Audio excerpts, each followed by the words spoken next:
Kumusta mga brad? Ngayon nga po magtatapos na ang 2023. Marami pa rin talaga ang mga taong malungkot. Kasi nga yung mga motor na hinihintay nila ng maraming taon, hindi pa rin dinadala dito sa Pilipinas.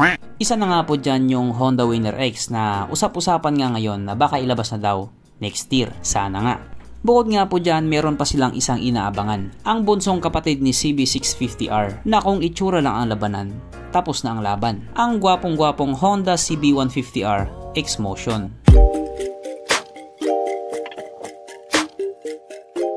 Pero syempre bago tayo magpatuloy, kung bago ka pa lamang napadpad dito sa aking walang kwentang channel, huwag ka nang subscribe.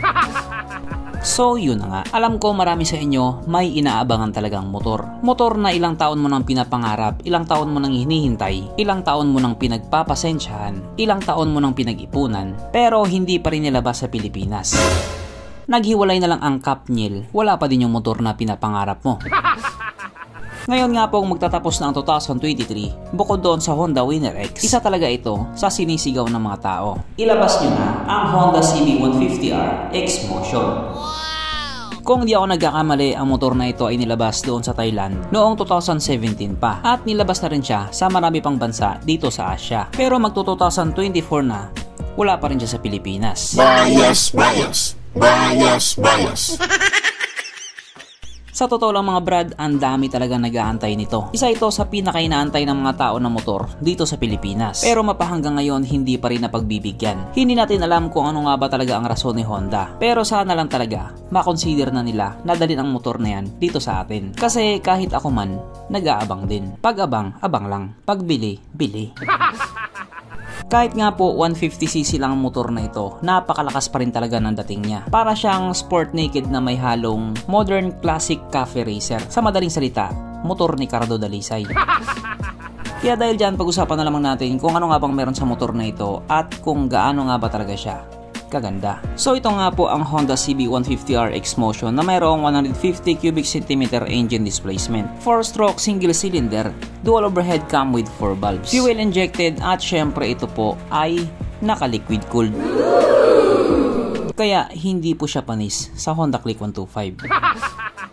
Pagdating naman po sa kanyang power, ito pa ay merong 16.3 horsepower at 9,500 RPM, 13.6 Nm of torque at 8,000 RPM. Na ayon nga po sa mga Thai na nag-top speed sa motor na ito daw po ay kaya tumakbo sa bilis ng 140 km/h.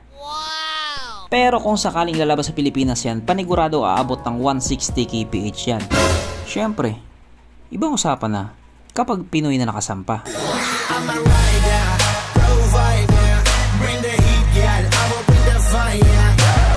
Ang kanyang tangke ay kaya magkarga ng 8.5 liters fuel tank capacity na kumukonsumo naman daw po ng 40 kilometers per liter. So kung ganun nga po, matipid siya sa gasolina. Ang sukat ng kanyang gulong 110/70/17 sa harap at 150/60/70 naman sa likuran. Syempre paras na po itong naka-tubeless. Pagdating naman po sa kanyang braking system, ito po ay naka-disc brake sa harap at disc brake din po sa likuran. Ang malupit pa dito, parehas po itong naka-ABS. Naka-dual channel ABS na po ito. Kaya kung sakaling mabilis yung takbo mo at kailangan mo din magpreno ng biglaan, malaki ang tsansa na hindi ka sumemplang kasi nga may anti-lock braking system siya. Sana gumana. Ang kanyang seat height ay may taas sa 795mm at 139mm naman ang kanyang ground clearance. At kung titignan mo nga po ang motor na ito, parang ang bigat-bigat niya. Parang big bike yung datingan niya. Pero tumitimbang lamang ito ng 124 kilograms. Halos kasing bigat lamang niya yung Honda Supra GTR. Mapunta naman po tayo sa iba pa niya mga features. So ang mga ilaw nga po sa motor na ito, naka full LED na po. Na kapag nakaharap nga po, parang may hawig doon sa CB650R. Gwapo talaga. Ang kanyang gauge panel, syempre ito po ay naka full digital. Kung titignan mo nga po yung kabuwang itsura sa motor na ito, little brother talaga siya ni CB650R. Naka underbelly muffler din po ito. Pero syempre yung tunog niya, malayong malayo pa din doon sa kuya niya. Yung kuya niya kasi tulina, siya supot pa. Pero kahit ganun nga po, marami pa rin talaga ang nag-aantay sa kanya. Isang kahilingan na sana mabigyan ng katuparan ngayong parating na 2024. Pero ito, kahit wala pang 2024, ibibigay ko na yung kahilingan nyo. Sapagkat nandito na nga po tayo sa exciting na part, ang kanyang mga suspension. So sa harapang bahagi nga po, ito ay ginamitan ng upside down fork. At sa likuran naman, ito po ay gumagamit ng pangmalakasang monoshock na ayon nga po sa mga taong nakagamit sa motor na ito, maganda ang bounce.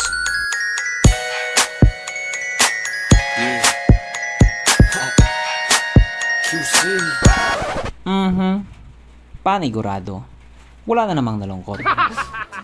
At dahil wala nga pong nalungkot, alamin na po natin kung present nga ba sa motor na ito yung tatlong pinaka-importanting features. So, una na nga po dito ang kanyang lagayan ng istalyon at nakakalungkot man pong sabihin, wala po siyang ganon. Wala siyang lagayan ng istalyon. Pangalawa, wala din po siyang sabitan ng pulutan. At oras na nga po para sa ating Red Horse check ang pinaka-importanting feature sa isang motor. At ayon nga po sa aking masusing pag-aanalisa, ang motor na ito ay kayang magkarga ng wala po siyang kargahan ng Red Horse.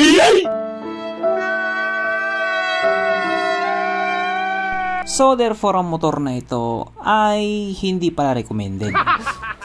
Kaya pala hindi siya dinala sa Pilipinas. At regarding naman po sa kanyang presyo, ito po ay nagkakahalaga ng 99,800 Thai baht na kung i-convert nga po natin into Philippine peso, ito po ay papatak ng 157,000 pesos.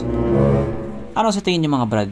Mura o magmumura ka? At dahil ang tulog na nga lang po 2024 na, abangan na lamang natin kung ano nga bang plano ni Honda sa kanya. So hanggang dito na lang muna mga brad. Kung may gusto kong sabihin or gustong idagdag doon sa mga sinabi ko, mag-comment ka na lamang sa baba. Okay, bye.